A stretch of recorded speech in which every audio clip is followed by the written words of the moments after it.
Alors le profilage collectif, on profile cette fois-ci non pas un individu, mais un groupe social. La question c'est quel est le rapport entre l'individu et son groupe social? C'est lié, puisqu'il y a un rapport de réciprocité entre vous et votre groupe social. Donc il faut savoir qu'il y a des identités collectives et des identités individuelles. L'idée par exemple, l'identité collective asiatique, ce sont plus des suiveurs. L'émotivité l'emporte sur la rationalité. L'identité juive sont plus des meneurs, que des meneurs. Donc vous avez des régions où il y aura plus des meneurs que des suiveurs. Il y en a d'autres, c'est des meneurs-suiveurs. Mais l'identité asiatique, c'est plus des suiveurs. C'est pourquoi, on peut comprendre le caractère discipliné de certains peuples. Le peuple turc, qui, alors d'aujourd'hui, se trouve, entre guillemets, en Asie ou en Europe, en gros, au milieu de la planète. Les origines du peuple turc, c'est pas l'Anatolie, c'est l'Asie centrale. C'est pourquoi, lors d'aujourd'hui, ils ont une discipline au travail qui fait leur croissance économique actuelle. On dit de la Turquie, elle est la Chine de l'Europe.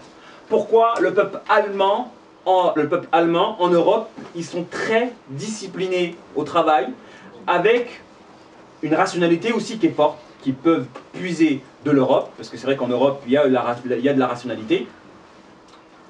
Parce que dans leurs ancêtres, il faut savoir que les Turcs ont fait des conquêtes. Attila, vous connaissez Attila? Son empire, il a atteint les peuples germaniques. Donc le peuple allemand, il a une graine d'asiatique en lui, de par l'histoire où Attila avait dominé les peuples germaniques à l'époque de l'Empire romain. Donc on peut expliquer la discipline actuelle du peuple allemand qui fait leur croissance économique, numéro 1 en Europe, numéro 3 je pense dans le monde. Dans le monde, c'est ça, non? Grâce à cela. Donc c'est clair que la discipline en a besoin. Si vous avez des peuples, le peuple entre guillemets arabe, arabe pour l'instant. Est-ce qu'il y a de la discipline chez le peuple arabe? Catastrophe. Aucune usine de voitures. Ils veulent tous être leaders. Alors les Algériens, c'est un autre problème. Ils veulent tous être calife à la place du calife. Tout ça s'explique et se comprend. Donc c'est vrai que le peuple algérien, c'est un peuple entre guillemets de leaders. Donc la règle qu'il faut tirer de cela, c'est qu'il y a un rapport de réciprocité entre l'individu et le collectif. L'individu influe sur le collectif influe sur l'individu. Quels sont les critères par lesquels s'établit le portrait d'une identité collective? Alors, il y a l'histoire. L'histoire, ça joue sur votre identité collective. La géographie, elle joue. Un Parisien, il a une identité. Comme on en discutait tout à l'heure, le Parisien, c'est un stressé. Une anecdote, j'avais emmené des Parisiens à Montbéliard. Ces Parisiens-là, dans l'escalator, ils grimpaient, et les gens de Montbéliard, ils ne grimpaient pas. Ils se disaient, pourquoi vous grimpez? Ça monte tout seul. Ils ne comprenaient pas que voilà, le Parisien, c'est un stressé, il monte les escalators, tandis qu'en province, ça monte tout seul. Pourquoi je vais monter l'escalier? Donc, il y a une différence qui est liée à l'environnement. L'identité du Sud, la Côte d'Azur. Ça, c'est une... Voilà. Avec le soleil, comment vous l'étudiez? Il faut la systématique. Donc, je sais pas, pour moi, j'ai du mal à concevoir un gars du Sud intelligent. J'exagère. Je suis parti dans le Sud, j'ai vu le soleil, je me suis dit, subhanallah, je peux que m'allonger dans un hamac là-bas.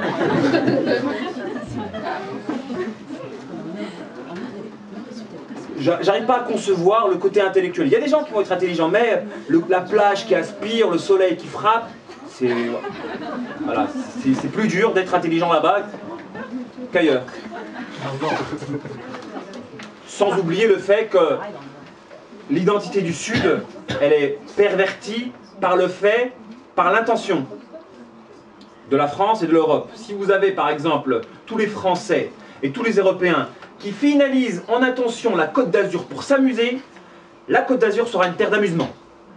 Et les gens qui seront là-bas vont s'amuser des conséquences de l'intention de tous les Européens. Donc la niya des gens joue sur un espace géographique. Comme Paris, peut-être une ville de perversion due au fait que les gens du moment viennent à Paris pour s'amuser. Et de cette caractéristique donc géographique, ça va déteindre sur les Parisiens.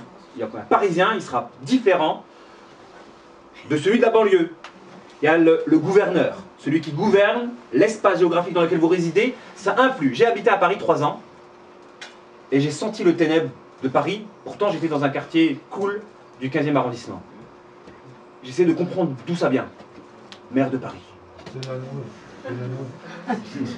Maire de Paris homosexuel, ça déteint sur... je sentais des ténèbres que j'arrivais pas à expliquer. Si le maire de votre ville il est comme ça va déteindre. Si le maire, votre chef d'État, c'est Hassan II par exemple, ça va déteindre sur la population marocaine, directement. Le chef d'État va déteindre sur tous les sujets qui sont sous son autorité. Est-ce que ça s'applique en fait à tout, à toutes les formes À de prise tout. de pouvoir en fait? Ouais. C'est-à-dire que ça peut même être le cas dans une relation. Même dans la maison. À tout espace. Appliquer ces règles-là à tous les niveaux. On continue, Inch'Allah. Donc l'histoire, la géographie, le gouverneur, mais il y a autre chose. L'ascendance. Vos ancêtres. Quelqu'un qui est de la famille du prophète, c'est pas quelqu'un qui a pour ancêtre un escroc. Les ancêtres, ça joue. Les ancêtres, ça joue dans votre personnalité. Hein. Une malédiction aussi, elle joue. Prenez l'exemple du peuple kurde. Le peuple kurde, c'est un peuple à cheval entre la Syrie, la Turquie, l'Irak, l'Iran. Ils souffrent énormément. Personne... Mais il faut savoir que dans leurs ancêtres, il y a des gens qui ont adoré Iblis directement. Et que des conséquences de cela, une malédiction peut frapper. Une malédiction peut frapper même un endroit. L'Irak. Et une malédiction qui a frappé l'Irak. Qui fait que de cette terre-là a sorti plein de problèmes dans la terre. Toutes les sectes de l'islam sont nées de l'Irak. Donc une malédiction peut naître d'un endroit, elle peut naître de quelque chose qui a fait quelque chose de grave. Par exemple, les Nusayrites, les gens qui gouvernent actuellement, Bachar al-Assad, etc., il faut revoir leur ancêtre. Je suis pris pour un dieu, leur ancêtre. Une malédiction peut déteindre et ça va se transmettre de génération en génération. Donc si dans votre ancêtre, il y a un pieux qui était sincère, par sa sincérité, sa doua, son invocation, peut-être vous avez connu la guider vous maintenant. Alors que la vocation, elle date de 3 générations. L'ancêtre, ça joue sur vous. D'où le fait que lorsque vous voulez vous marier, il est important de voir la lignée. C'est important, c'est pas essentiel, mais c'est important de voir la famille de la personne avec laquelle vous voulez fonder un foyer. C'est bon, il ne faut pas focaliser uniquement sur cela. Quels sont les effets de la réalisation du tawhid à l'endroit des identités collectives? Alors le tawhid il a pour finalité de faire quoi? Parce que normalement, on a tous une seule et même identité, qui est l'identité musulmane. Pourquoi le Marocain est devenu Marocain et s'est distingué de l'Algérien? Alors qu'à la base, l'identité maghrébine était une identité à part, commune. Si les Français mettent des frontières, il va y avoir une distinction géographique. Si ensuite il y a des présidents différents, une distinction au niveau du gouverneur. Si ensuite il y a une histoire qui devient différente, la guerre en Algérie, pas la guerre au Maroc, il y a une distinction au niveau historique, et l'identité marocaine va se séparer de l'identité algérienne. Alors qu'il n'y avait pas de distinction à l'époque d'Ibn Khaldoun, etc., au niveau du Maghreb. En tout cas pour le Maghreb. Donc comprenez que les Français, quand ils ont colonisé les pays musulmans, quand ils ont mis des frontières, ils ont fragmenté l'identité collective musulmane. Et en fragmentant l'identité collective musulmane, ils empêchent la réalisation du tawhid, puisque le tawhid, en soi, c'est de bannir toutes les frontières qui font nos distinctions au niveau des groupes sociaux. Le prophète, il a, même les générations, un grand, il reste avec les grands, et les jeunes avec les jeunes. Eh bien, normalement, une bonne da'wa authentique, elle mélange tout, elle crée une seule identité, l'identité musulmane, une seule langue, la langue arabe. Donc les effets de la réalisation du tawhid dans l'endroit des identités collectives, elle les balaie. Elle les fait disparaître.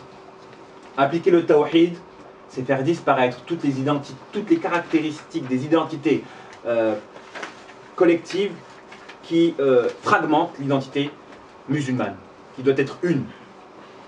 Pour toute la race humaine. On doit tous être des humains unis à travers l'adoration du culte de l'unique.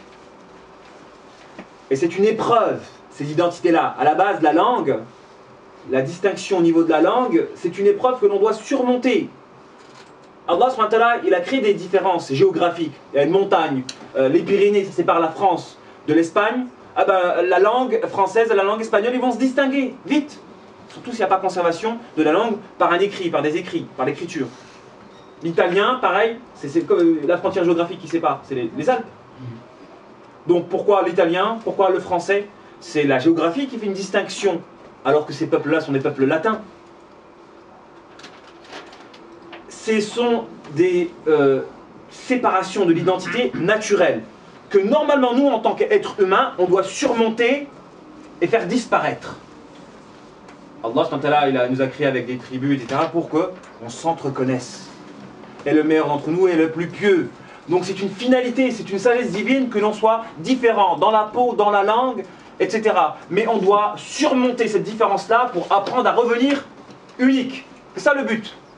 Nous, non seulement on parle la même langue, mais on ne se calcule même pas alors qu'on parle la même langue. Alors que normalement le croyant, il doit chercher à connaître celui qui est différent de lui dans la langue et dans l'apparence.